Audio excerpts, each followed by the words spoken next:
दुसऱ्या क्रमांकाला श्लोक आहे. समर्थांनी मनाला सज्जन म्हणून हाक मारली. आहे का सज्जन मन? एखाद्या वेळी एखाद्या वैर्याच्या मनातही वाईट विचार येणार नाही, एवढा विचार मनुष्याच्या मनामध्ये येऊ शकतो.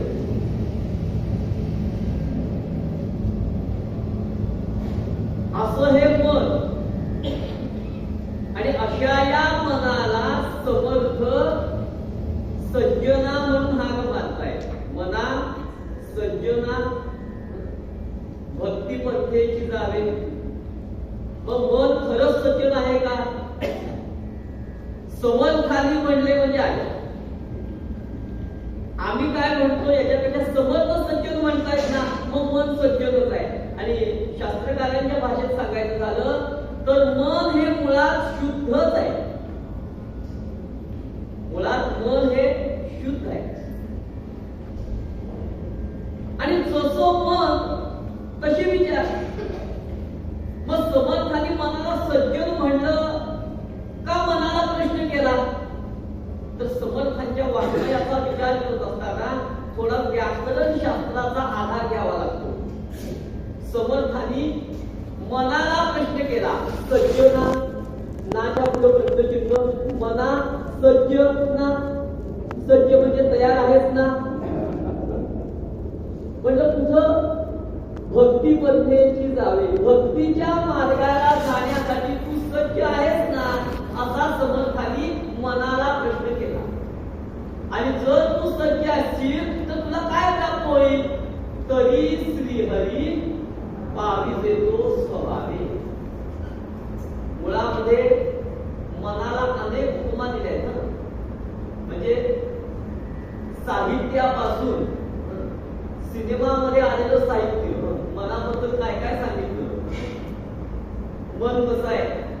भगवान म्हणाले चंचलम ही मन कृष्ण प्रमाथी बलवत दृढ.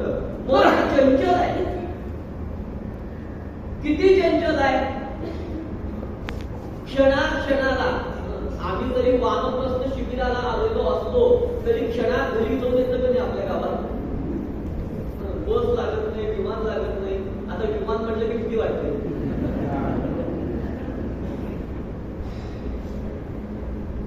क्षणात मनाचा वेग क्षणामध्ये बदलतो. चंचल आहे ना. किती चंचल आहे.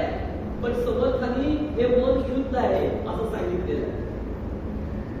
चंचल मन आहे, क्षणाक्षणाला बदलतं. आज मी ज्या गोष्टीला चांगलं म्हणतोय, उद्या तीच गोष्ट मला वाईट वाटते. एखादी व्यक्ती मला आज चांगली वाटते, उद्या तीच व्यक्ती मला तेव्हा कळलं नाही अशी होते. म्हणजे आज जेव्हा चांगलं म्हणतोय, उद्या मन बदललेलं असेल. मन कारण दृष्टांत म्हणून विचार करूया.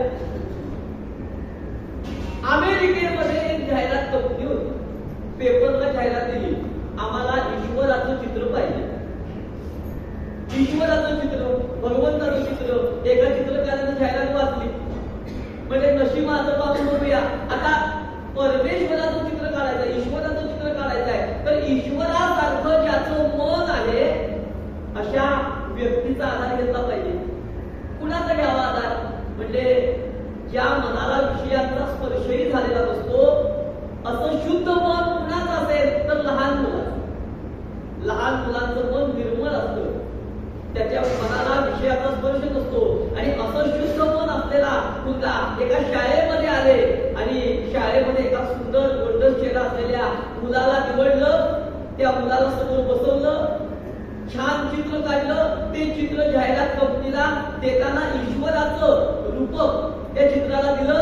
ते चित्र जाहिरात कंपनीने स्वीकारलं. काही दिवसांनी त्या स्पर्धेचा निकाल लागला आणि योगायोग त्या चित्राला पहिल्या नंबरचं $20 लाख बक्षीस मिळालं. चित्रकाराने विचार केला, आपण जरी चित्र काढलेलं असलं तरी त्या लहान मुलाचा आपण आधार घेतलाय, मदत घेतली आहे, त्याला पाकिटात घातली. त्या मुलाला ते पाकिट दिलं.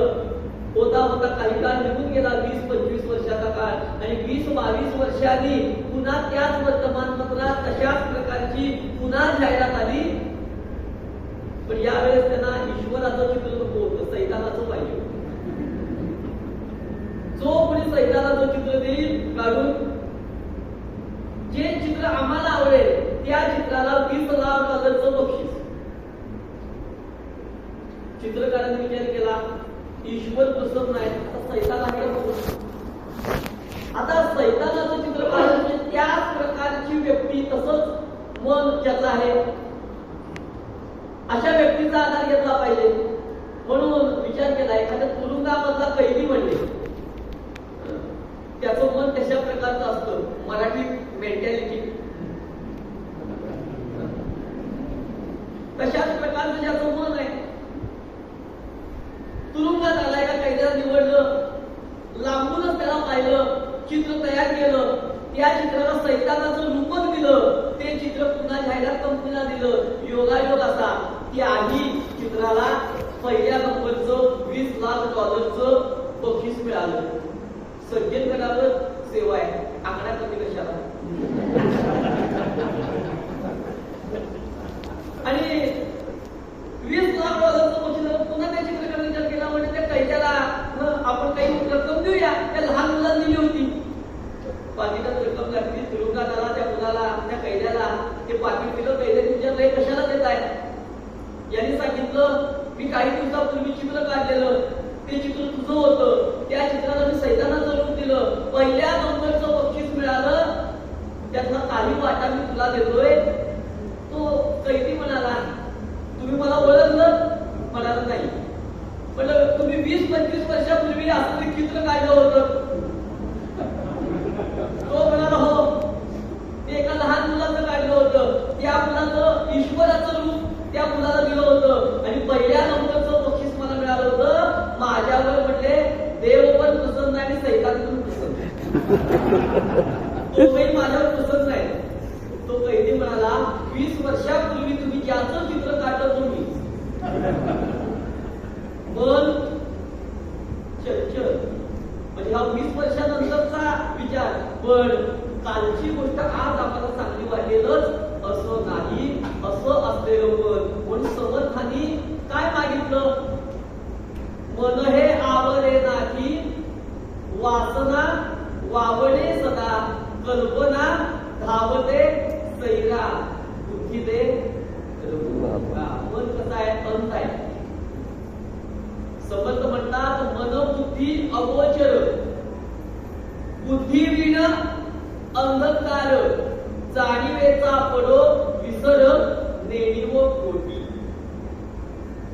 मन विवेकाशिवाय अंत आहे. मन चंचल आहे.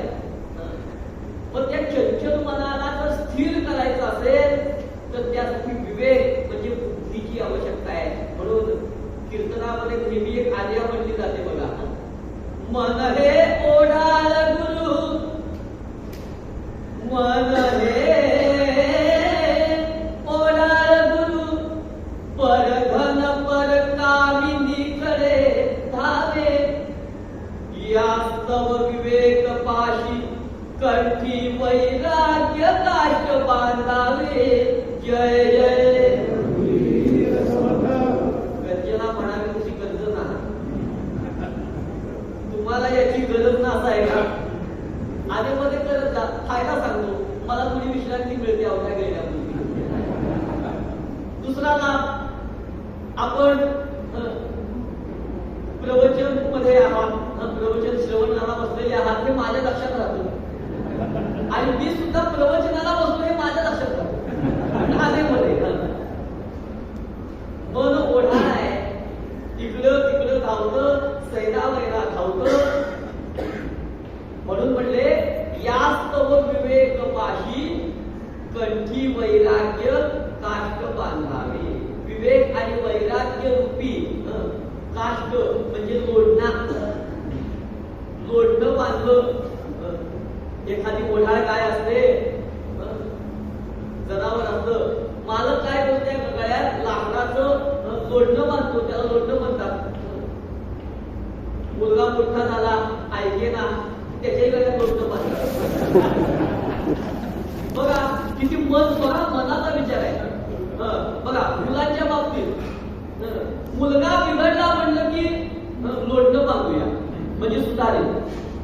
मुलांच्या बाबतीत बिघडला की लग्न करा, आणि मुलींच्या बाबतीत मुलगी शहाणी झाली आता लग्न करा. म्हणजे एकाच बाबतीत विचार केले मन चंचल.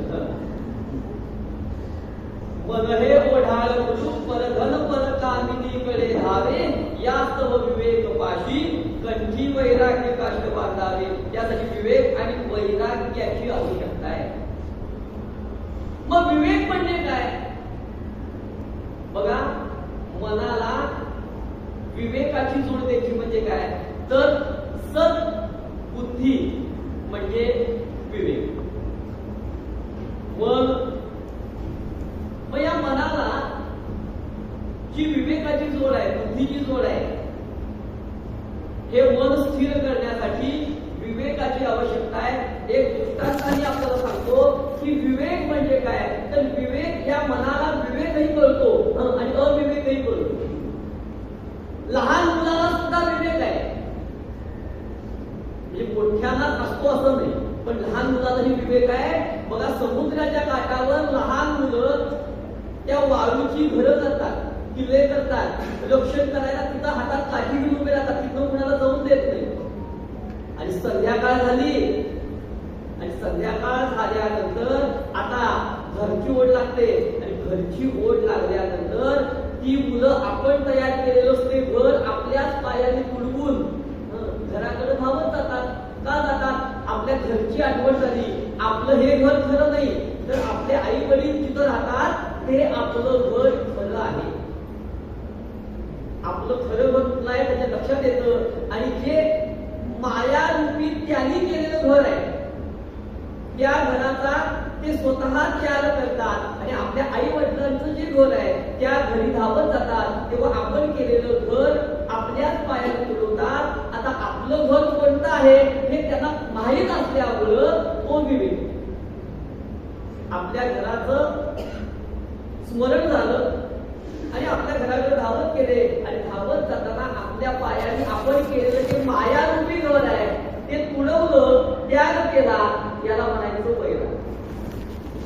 विवेक आणि वैराग्य एका नाण्याची दोन बाजू आहेत, आणि ही दोन्ही नाणी परमार्थामध्ये आवश्यक आहे. यातलं एक जरी नसेल तरी उपयोग नाही. आणि म्हणून विवेक आणि वैराग्य हा परमार्थाचा आधार आहे, मनाच्या स्थिरतेसाठी आधार आहे. आणि मन कसं आहे तर मुळात शुद्ध आहे. म्हणून समर्थ म्हणाले मना सज्जना भक्ती पंथेची जावे. लहान मुलाकडं काम करून घ्यायचं असेल तर त्याला रागाने बोललो काम करेल, तुला काय कळत नाही, मग ते म्हणतं तुम्हीच करा कळते. पण घरच्या आजोबा काय करतात, त्या मुलाला बोलवतात लहान मुलाला नाव घेतात, नावाने बोलवतात चिंटू इकडे. आता चिंटू का म्हणलं की तुझ्या नावाचं कोणी नसेल बोल असलं तर कुणाला सांगू नका, नाही तर सगळेच म्हणतील. आणि इकडे आपल्या घरात तुझ्यासारखा शहाणा काम करणारा करणारा कुणी नाही, हे काम तूच करू शकतोस, बाकी कुणाला जमणार नाही असं म्हटल्यानंतर बघा मूठभर मास अंगावर येते 56 इंची. लगेच तो आजोबाच्या पुढे असा कुठलं काम आहे सांगा, लगेच जातो आजोबांनी सांगितलेलं काम करू शकतो, बाकी कुणी सांगितलं तरी काम करत नाही. पण आजोबांनी म्हटल्यानंतर मात्र हा काम करू शकता, त्याला स्तुती केली.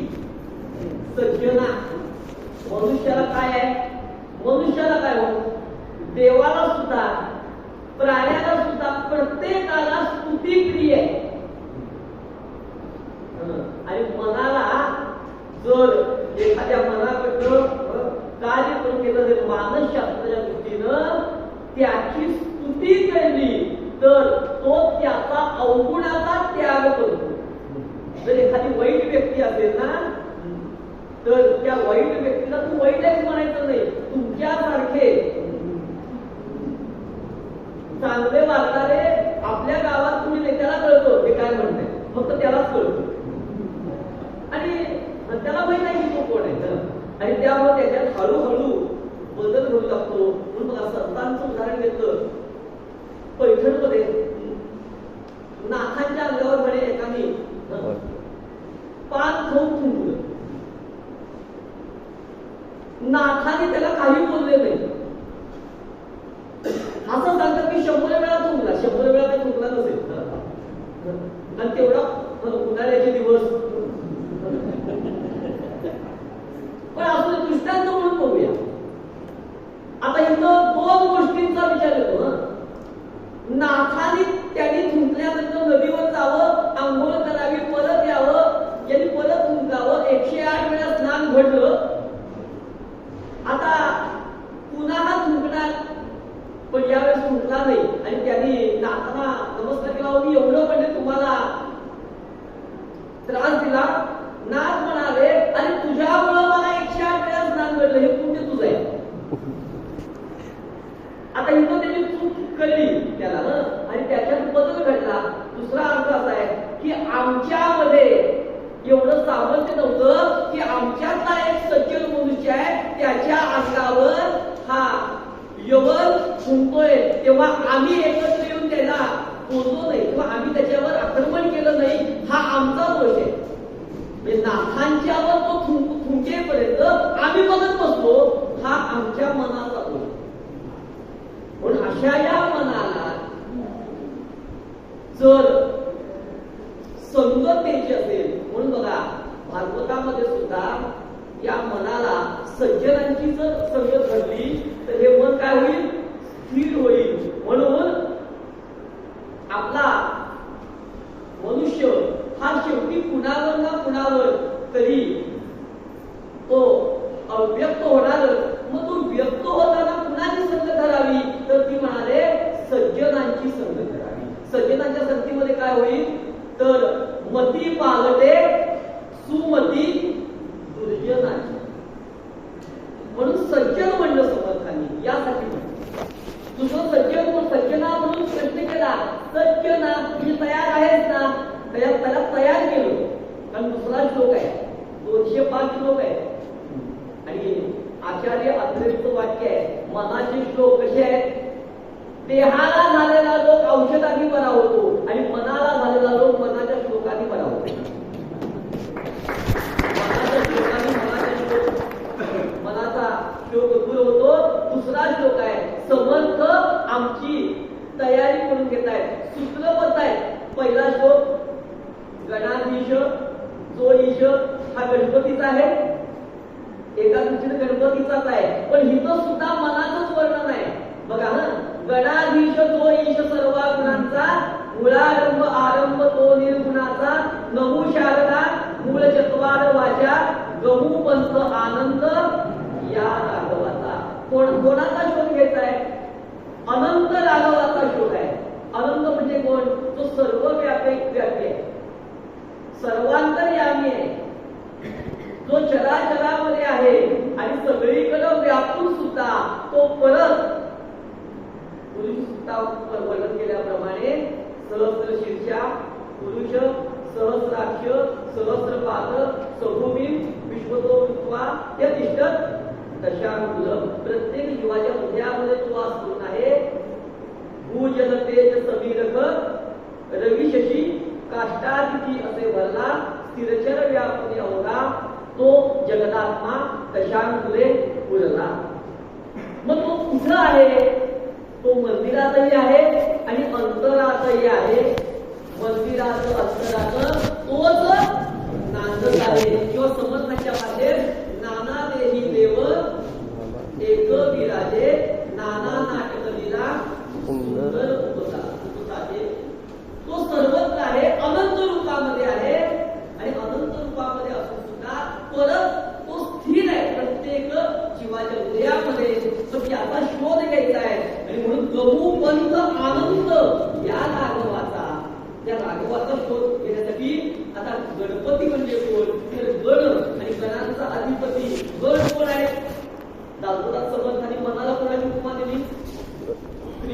उपमा दिली ना.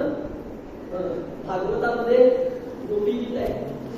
आता गोपी म्हणजे कोण?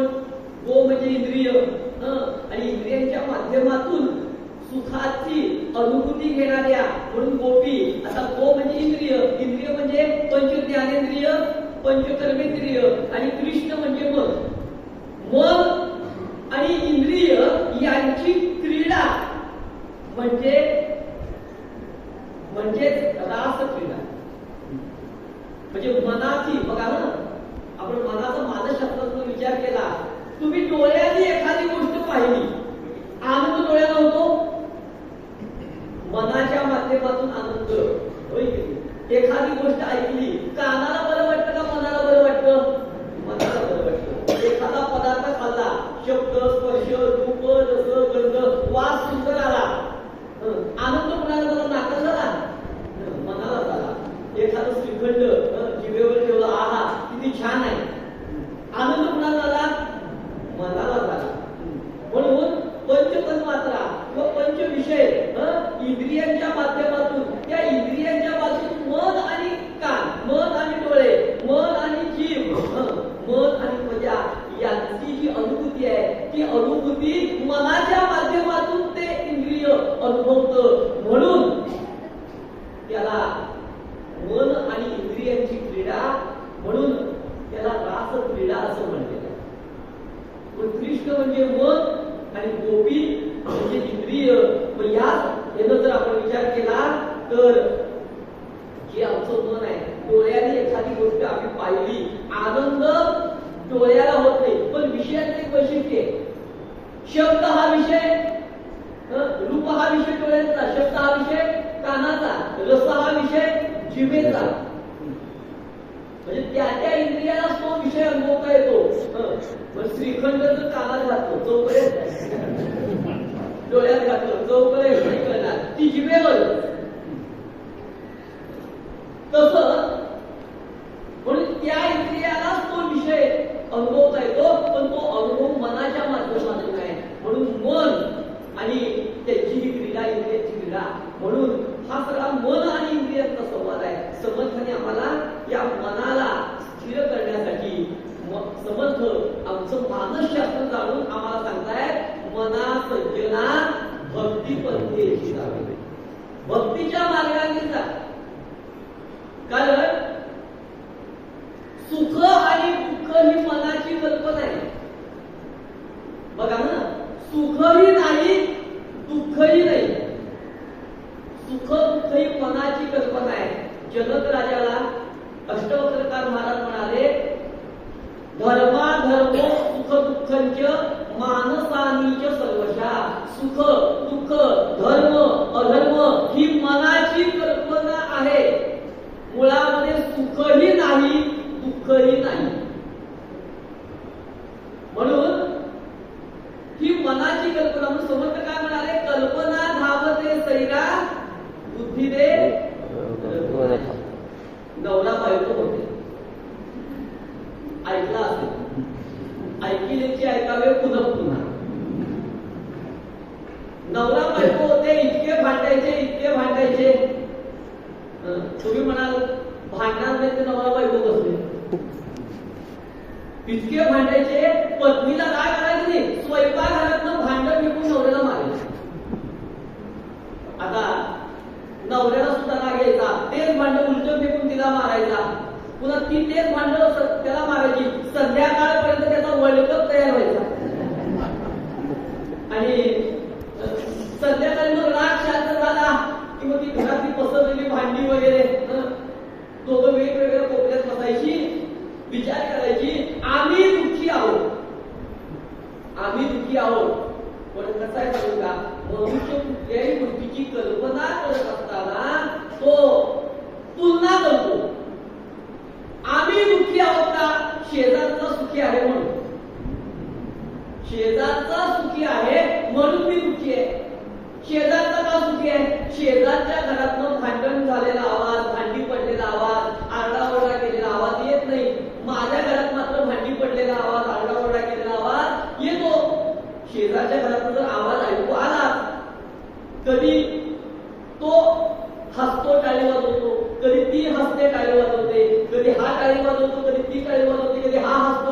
हसते. पण म्हणले भांडी पडलेला आवाज येत नाही. आमच्या घरात कधी हा हसत नाही, तो हसत नाही, ती हसत नाही. जास्तीत जास्त काय म्हणले, त्यांच्या घरात कधी हसणे, आमच्या घरात कधी रुसणे. म्हणले आमच्या सारखं रुसणं आणि त्यांच्यात हसणं म्हणजे ते सुखी आहे, आम्ही दुःखी आहोत. आणि मग सगळा पसारा आवरायचे. एक दिवस तो शेजारचा याला भेटला ना, आणि शेजारचा म्हणाला तुम्ही सुखी आहे बघा. तो शेजारचा म्हणाला मी सुखी आहे, तू कशावरनं ठरवलंस, कशावरनं? तो म्हणाला की आमच्या घरातला आवाज तुला ऐकू येतो का? येतो की म्हणले. भांडी पडलेला आरडाओरडा केला. हो म्हणले आम्हाला टीव्ही लावायलाच चालत नाही, टीव्ही जे बघायचं तेच ऐकू येतं. मग म्हणजे तुमच्या घरातला असा आवाज येत नाही. तो म्हणाला आमच्याही घरातला असाच आवाज यावा असं तुला वाटतो का? नाही म्हणजे असं वाटत नाही, पण म्हणजे तुमच्या घरात असा आरडाओरडा केलेला कधी आवाज येत नाही, पण तुमच्या घरात तो आवाज येतो. कधी तुम्ही हसता टाळी वाजवता, ती हसते टाळी वाजवते, कधी तुम्ही टाळी वाजवता हसता, कधी ती टाळी वाजवते असते, याचा अर्थ तुम्ही सुखी आहात. तो म्हणाला असं काही नाही, म्हणजे घरोघरी मातीच्या चुली. आता चुली गेल्या गॅस आले, तेव्हापासून सगळे गॅसवर आले. आता बघूया 25 दिवसांनी गॅस मिळायचं अवघड आहे. म्हणजे बातमी होती, काळजी करू नका, गडावर हात करून कुठलीही काळजी नाही. आणि तो म्हणाला आमच्या घरात कसा आवडतो तसा तुमच्या घरात तुम्ही टाळी वाजवता हसता, तुमची पत्नी टाळी वाजवली असते, सारखं म्हणजे हसलेल्या टाळी वाजवलेल्या हसलेल्या टाळी वाजवण्याचा आवाज येतो, म्हणून तुम्ही सुखी आहात असं मला वाटतं. तो म्हणाला असं काही नाही, पण म्हणजे तुमच्या घरात जशी भांडणं होतात तशी आमच्याही घरात भांडणं होतात, पण आम्ही नियम केला भांडणामध्ये. म्हणजे काय केला, म्हणजे नुकसान झालं म्हणजे तुम्ही काय करता, म्हणजे भांडी फेकून मारता, संध्याकाळी त्याचा वर्ल्ड कप होतो, पण तो वर्ल्ड कपच्या मॅचने कुणी घेत नाही. त्यामुळे संध्याकाळी तुम्ही तो मोडीत घालता, दुसरं भांडं पैसे घालून आणता, पुन्हा दुसऱ्या दिवशी त्याचा वर्ल्ड कप. म्हणजे महागाईचे दिवस आहेत. आम्ही नियम केले भांडणामध्ये, म्हणजे नुकसान झालं फार होऊ नये, थोडक्यात नुकसान. तो काय केलं, काय नाही म्हणले माझ्या पत्नीला फारच राग आला की काय करते, हातात लाटणं घेते. नियम असा, लाटणं पाठीत मारायचं, फक्त पाठीत मारायचं, हातावर नाही, पायावर नाही, पोटावर नाही, डोक्यावर नाही, फक्त पाठीत लाटणं मारायचं. मग तिला राग आला की लाटणं हातात घेते, मी नुकसान झालं तर लाटण्याचं वावर बाकी नाही, लाटणं घेते, पाठीत मारायला धावते. तिनं पाठीत लाटणं मारण्याचा प्रयत्न केला, ते लाटणं मी चुकवलं तर मी टाळी वाजवतो आणि हसतो. तिनं पाठीत लाटणं मारायचा प्रयत्न केला, ते लाटणं मी चुकवलं, टाळी वाजवली, हसतो. आणि चुकून कधी पाठीत लाटणं बसलं, ती लाटणं खाली ठेवते, ती टाळी वाजवते आणि हसते. कसं पाठीत लाटणं होतं, म्हणून मी हसतो आणि ती हसते. हा प्रयोग घरी करू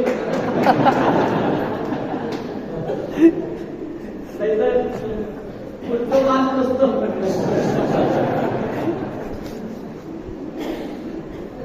मन चंचल आहे, सुख दुःखाची कल्पना मन करतं. मुळामध्ये मन हे सुख दुःखाची कल्पना करतं, मुळामध्ये सुखही नाही दुःखही नाही, ही मनाची कल्पना आहे. सुख दुःख ही मनाची कल्पना आहे. बघा ना, सुख आणि दुःख दोन्हीमध्ये ख हे अक्षर शुद्ध मराठीत कॉमन आहे, बरोबर आहे. मध्ये मध्ये मराठी बोला. ख हे अक्षर समान आहे. सुख दुःख, आता बघा सुख म्हणजे सु अधिक ख इज इक्वल टू सुख, दुःख अधिक ख इज इक्वल टू दुःख. आता बघा दोन्ही मध्ये ख आहे. आता ख म्हणजे काय, ख म्हणजे खम ब्रह्म आकाश. आकाश म्हणजे काय, शून्य. शून्य म्हणजे आकाश म्हणजे पोकळी, पोकळी म्हणजे शून्य, शून्य म्हणजे शून्य, म्हणजे सुख शून्य दुःख शून्य शून्य. म्हणजे सुख दुःख ही मनाची कल्पना आहे, मुळामध्ये सुख दुःख काही नाही. आम्ही कल्पना केली, मोबाईल घेतला 50,000चा, सुख आहे. 2 दिवसांनी दुःख होतो का, अरे किमती उतरल्या, म्हणजे आम्ही सुख शोधायचा प्रयत्न करतो. समर्थ म्हणाले सुख सुख म्हणत आहे दुःख ठाकून आले. का दुःख आलं? समर्थ म्हणाले भजन सकळ केले चित्त दूषित झाले. मुळात ते शुद्धच होत. मन हे कसं आहे? शुद्ध आहे, पाण्यासारखं आहे. मनाचं सांगू वेळ बघितली किती आहे आणि तुमचंही मन आहे. घड्याळाकडे बघता कधी एकदा संपेल. तर तुम्ही उठायच्या आणि मी संपूर्ण आले नक्की.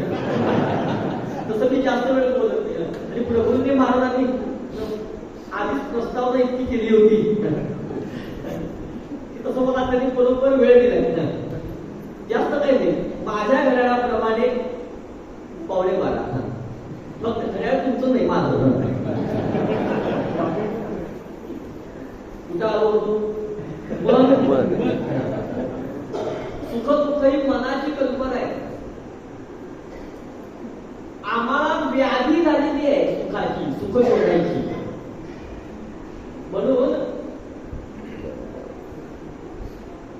या मनाला शाश्वत आनंद कुठं मिळणार आहे? समर्थांनी आम्हाला सुखाचा मार्ग सांगितला नाही. समर्थांनी आम्हाला जो अनंत राघव आहे, जो अनंत आहे, जो सर्वव्यापी आहे, जो सर्वांतर्यामी आहे आणि जो शाश्वत आहे, ज्याचा कधीही नाश होणार नाही, अशा आत्मारामाचा शोध सांगितलेला, आनंदाचा शोध सांगितलेला आहे. सुखाला दुःख आहे, विरुद्धार्थी शब्द. समाधानाला असमाधान आहे, पण आनंद या शब्दाला विरुद्ध अर्थी शब्द नाही. आनंद विरुद्ध आनंद, पण आनंद या शब्दाचं एक आणखीन एक वैशिष्ट्य आहे. सुखाला दुसरा शब्द जोडला, अर्थ बदलतो. एखाद्या दुसऱ्या शब्दाला जर आपण दुसरा शब्द जोडला, अक्षर जोडलं, त्याचा अर्थ बदलतो. समाधान, असमाधान. पण आनंद या शब्दाला कुठलंही अक्षर जोडा, शब्द जोडा, आनंद नष्ट होत नाही. आनंद, परमानंद, उलट वाढ होते. परमानंद, ब्रह्मानंद, कथा कीर्तनात येतो निद्रानंद. आनंद नष्ट होतो का? आनंद आहे, आनंद नष्ट होत नाही. म्हणून समर्थांनी शाश्वत आनंदाचा मार्ग सांगितलेला आहे. गमू पंथ आनंद या राघवाचा. त्यासाठी समर्थांनी सांगितलं मना सज्जना भक्ती पंथेची जावे, तरी श्री हरी पाविजे तो स्वभाव येते. पण त्यासाठी दोन गोष्टींचा त्याग करायला सांगितलेला आहे. आता मन कसं आहे? मुळात शुद्ध आहे. मुळात शुद्ध असलेलं मन या रंगामध्ये पाण्यासारखं आहे. पाणी ज्या रंगाच्या बाटलीमध्ये तुम्ही टाकाल त्या रंगाचं पाणी दिसतं. पाण्यामध्ये पिवळा रंग टाकला, पिवळं. निळा टाकला, निळं. हिरवा टाकला, हिरवं. भगवा टाकला, भगवं. एक राजकुमार होता. राजकुमार, आता भावी राजा, राजाला चिंता पडली, हा आता भावी राजा होणार. पण त्या राजकुमाराला एक व्याधी होती. राजवाड्याच्या बाहेर पडला, उन्हामध्ये वाऱ्यामध्ये आला की आजारी पडायचा, लगेच ताप यायचा. कुठला ताप सांगता येत नव्हता. आधी दैविक, आधी बौद्धिक, आध्यात्मिक, पण ताप यायचा. तो ताप काही कुठल्या वैद्याला सापडेना.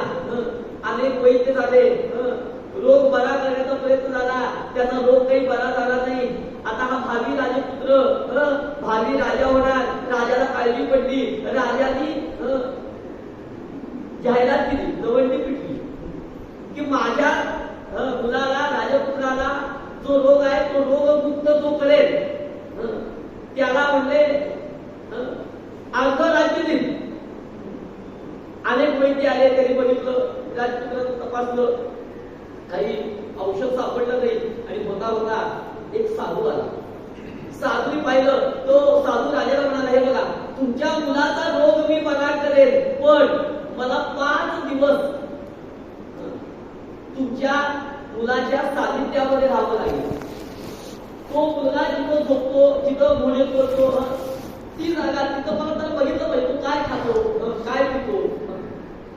कारण राजपुत्र आहे, सगळं सरकारी आहे, ही सरकार मान्य आहे. त्यामुळं राजपुत्राचे काय काय गुण आहेत, काय काय अवगुण आहेत, सगळं मला बघितलं पाहिजे. राजपुत्राबरोबर त्या साधूची व्यवस्था केली. 5 दिवस साधू राहिला आणि सगळं ऑब्झर्वेशन केलं मराठीत. आणि साधूच्या लक्षात आलं नेमका याला रोग कुठलाय, रोग कुठलाय. साधूने राजाला सांगितलं उद्या म्हणले आपले राजपुत्र बाहेर पडतील, त्याला पुन्हा कुठलाही रोग आजार होणार नाही, आतापर्यंत येत असलेला ताप येणार नाही, आता सगळे ताप दूर होतील. उद्या म्हणजे गावात दवंडी पिटवा आणि सांगा राजपुत्र सगळ्यांच्या भेटीला येत आहेत, भारत जोडो येत आहे सांगा. आणि राजपुत्र येणार आहे, रथात बसले आणि रथात बसून निघाले साधू बरोबर. पूर्ण गावातलं राजवाड्यात बाहेर पडलेले, पूर्ण राजधानीत फिरले, सगळ्या लोकांची भेट घेतली 29 साठी. आता सांगितलं राजपुत्रांनी, घरी आला, राजवाड्यात आला, काही ताप नाही काय नाही. राजाने विचारलं तुम्ही म्हणले असं काय उपाय शोधलात जो भल्या भल्याना म्हणले इतक्या वर्षात जमला नाही. आम्ही हा रोग बरा करण्यासाठी म्हणजे कधीपासून प्रयत्न करतोय, 2004 पासून. काय म्हणजे काही रोग बरा होत नाही. आता म्हणले 24 लाही बरा झाला नाही, आता 29 ला त्याच्या आधी बरा केलाय म्हणले. पण म्हणले काय केलं, उपाय काय केला. साधू म्हणाला तुमच्या मुलाचा नेमका रोग कोणता आहे त्याचं निदान मला लागलं. आता म्हणले काय रोग होता, काय नाही म्हणले तुमच्या मुलाला म्हणले वेगवेगळ्या रंगाची ऍलर्जी आहे. हिरव्या रंगाची अनेक रंग आहेत ना, त्यात म्हणजे पिवळा रंग, भगवा रंग, भगवा बघितला की जास्तच ताप येतो. काय म्हणते पिवळा रंग आणि वेगवेगळे. पण म्हणजे एका रंगाची तुमच्या मुलाला ऍलर्जी नाही, हिरव्या रंगाची. म्हणून म्हणजे राजवाड्याच्या बाहेर पडण्यापूर्वी त्याच्या डोळ्यावर हिरव्या काचेचा चष्मा लावला आणि त्याला गावात फिरवून आणलं. सगळं त्याला हिरवं दिसत होतं, त्यामुळे त्याला ताप आला नाही. मनाचा असा आहे. म्हणजे हा जो काही मी दृष्टांत सांगितला याचा कुणाशीही संबंध नाही. तुम्ही मला तुम्ही कुठल्या पक्षाची, मी कुठल्याही पक्षाचा नाही, कारण मला पंख नाही. आणि तरी तुम्ही म्हणाल बुवा, तरी एकदा एकाने मला विचारलं बुवा तुम्ही अमुक अमुक पक्षाचे तुमचे विचार पाहिल्यानंतर वाटता. म्हटलं मी कुठल्याही पक्षाचा नाही, आणि पक्षापेक्षा मला श्राद्ध बरं वाटतं. आणि जर पक्ष असेल तर तो एकच, तो म्हणजे समर्थ विचारांचा पक्ष. आणि म्हणून हे मन कसं आहे, त्या मनाचं मानसशास्त्र समर्थाने जाणलं. आणि म्हणून आमच्या डोळ्याला तो काचा लावायचा आहे. कुठल्या रंगाच्या, आता आपल्याला माहित आहे कुठली ऍलर्जी आपल्याला आहे, आपण त्या रंगाच्या काचा ज्याची ऍलर्जी आहे त्या लावायच्याच आहे. मग आपल्याला जो रंग पाहिजे बघूया. आता राम मंदिर झाले, आता कृष्ण आणि काशी विश्वेश्वर बघूया. पण अर्थात आपलं भाग्य आहे की नाही, जे 100 वर्षापूर्वी 500 वर्षापूर्वी पाहिलेलं आणि ज्यांनी स्वप्न बघितलं त्यांना ते बघायला मिळालं नाही. पण आमचं भाग्य आहे की आम्हाला आमच्या डोळ्याने टीव्हीवर का होईना बघायला मिळालं. हे सुद्धा मानसशास्त्र आहे. आणि म्हणून मनी धरावे ते होते, विघ्न अवघेची नासून जाते, कृपा केलिया रघुनाथे प्रचित येते. म्हणून समर्थांनी मनाचं शास्त्र जाणलं. एकमेव संत आहेत समर्थ की जे मनाचं शास्त्र जाणतात आणि मनाला उपदेश करतात. त्या मनाला सज्जन म्हणून हाक मारतात. अर्थात सज्जन नाही, त्याला तू सज्ज आहेस ना प्रश्न करतात आणि त्या प्रश्नाचं उत्तर समोर देतात. काय देतात, मना सज्ज ना भक्ती पंथेची जावे. तू सज्ज आहेस ना, तयार आहेस ना? जर तू सज्ज असशील तर काय होईल? तरी श्रीहरी पाविजे तो स्वभावे. कुणाच्या स्वभावाप्रमाणे? भक्ताच्या स्वभावाप्रमाणे. आणि भगवंताच्या भगवंताचा स्वभाव काय आहे? जो त्याला श्रद्धेनं, भाव, श्रद्धा, अंतःकरणयुक्त भक्तीनं जो त्याला शरण जातो, भगवंत काय करतो? जो भगवंत, जो भक्त आपल्याला अनन्य शरण येतो त्याच्यावर कृपा करणं हा भगवंताचा स्वभाव आहे. म्हणून तरी श्री हरी पाविजे तो स्वभावे. भक्ताचं रक्षण करणं हा त्याचा स्वभाव आहे. भक्तासाठी तो अवतार घेतो. यदा यदा ही धर्मस्य भवती अभ्युत्थानम अधर्मस्य परित्राणाय साधूनां धर्म संस्थापनार्थाय संभवामि. का अवतार घेतो? भक्ताच्या रक्षणासाठी. पण कुणाच्या रक्षणासाठी? भक्ताच्या रक्षणासाठी मी अवतार घेतो. हा माझा स्वभाव आहे, हा भगवंताचा स्वभाव आहे. आणि म्हणून त्यासाठी दोन पथ्य सांगितली. जनी निंद्यते सर्व सोडून द्यावे. निंदनीय काय आहे? जे परमार्थाच्या दृष्टीनं निंदनीय आहे. पद्मपुराणामध्ये एक श्लोक आला.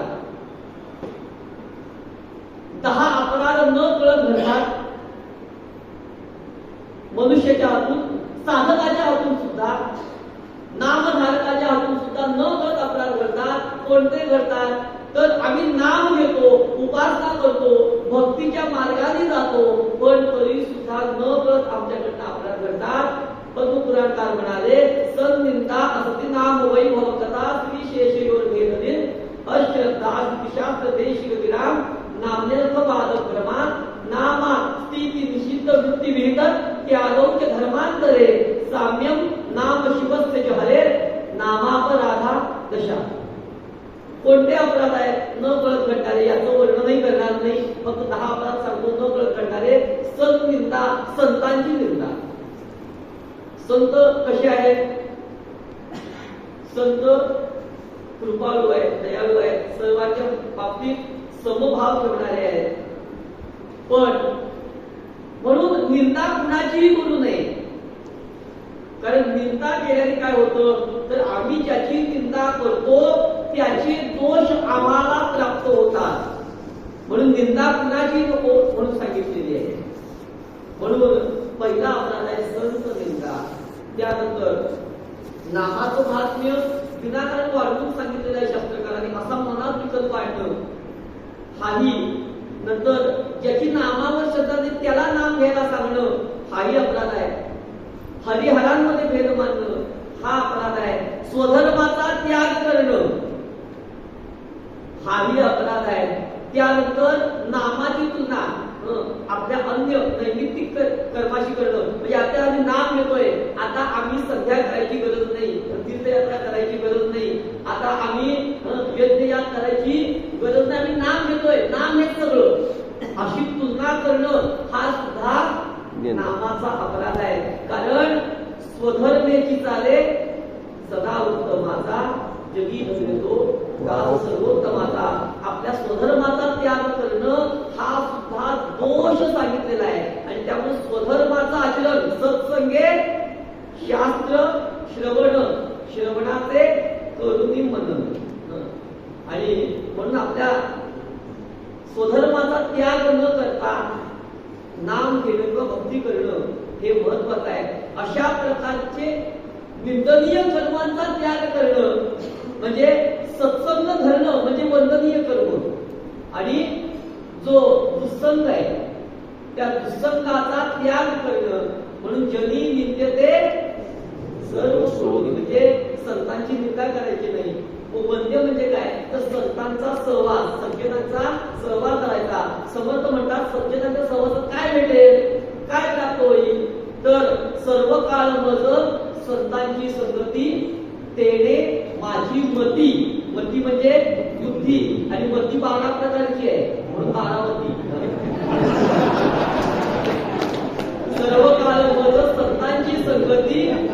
तेणे माझी मती पालटेल आणि पालटेल मती कुठे अधोगती रामदासा गती संत संगे.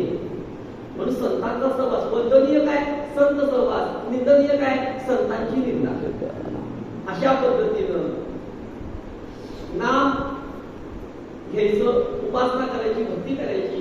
म्हणजे काय होईल तर समर्थ म्हणतात त्याप्रमाणे ज्या निंदनीय गोष्टी आहेत त्या सर्व गोष्टी, कारण एकच दृष्टांत पाहू आणि आजचा विषय थांबू की निंदनीय गोष्ट काय तर संतांची निंदा. निंदा आता संतांना ओळखणं दुर्लभ आहे. या भारत देशामध्ये जन्माला आलेला प्रत्येक जीव हा मोक्षाचा अधिकारी आहे.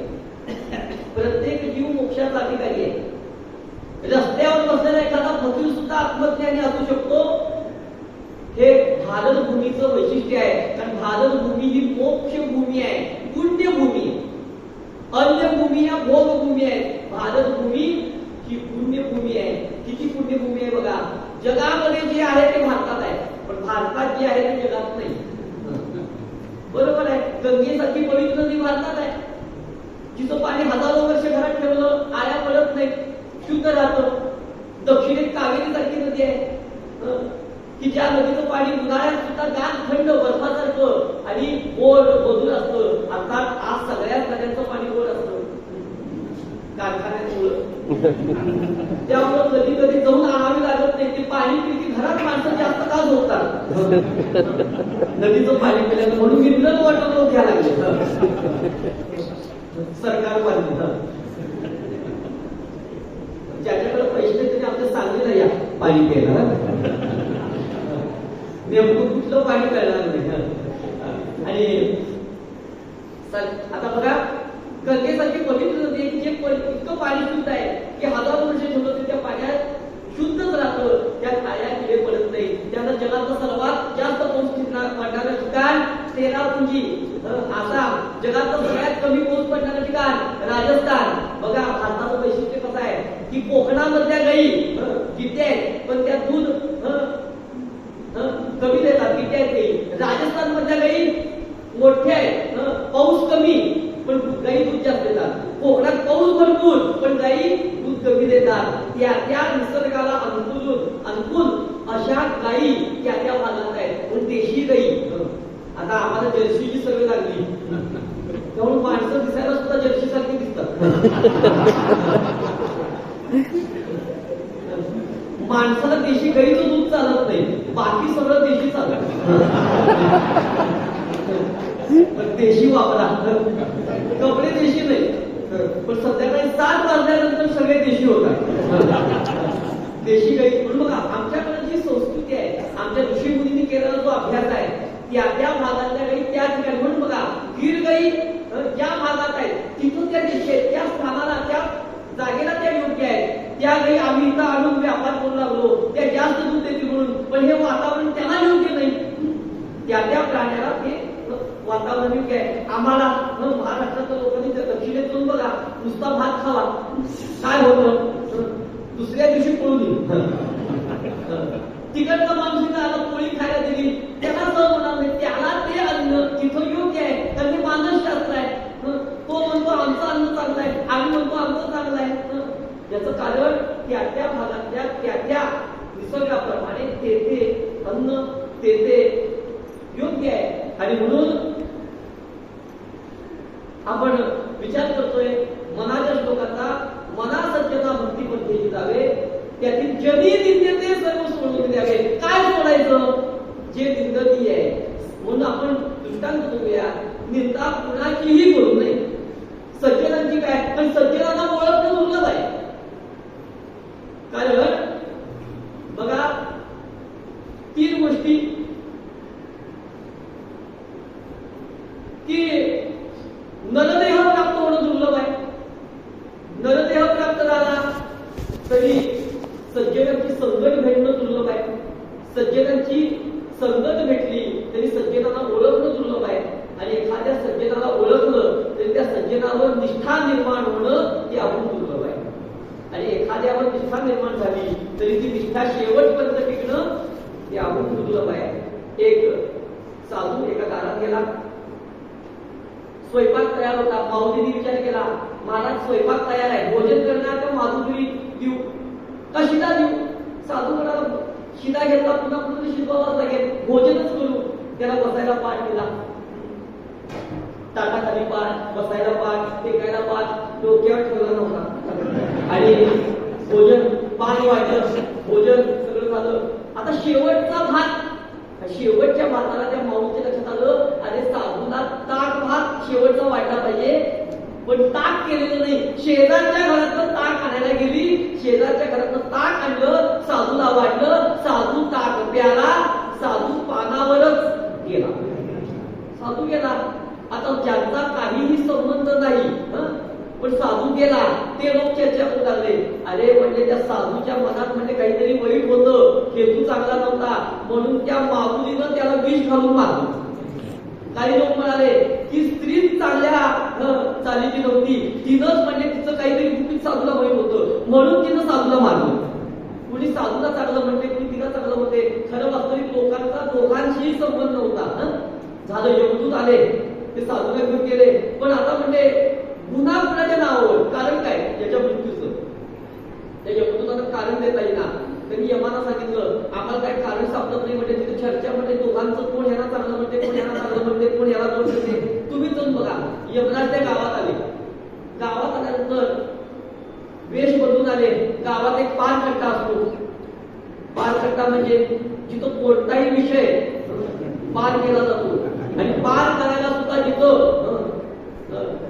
जिथं सगळे विषय पार होतात त्याला म्हणलेलं पानकट्टा. तिथं वेश बदलून आले आणि सगळ्यांचं बोलणं ऐकताय. कुणी साधूला नावं ठेवली, कुणी त्या स्त्रीला नावं ठेवली. यमराजाने विचार केला, बरोबर आहे म्हणजे त्यात साधूचाही दोष नाही, त्या स्त्रीचा दोष नाही. का काय घडलं होतं बघा.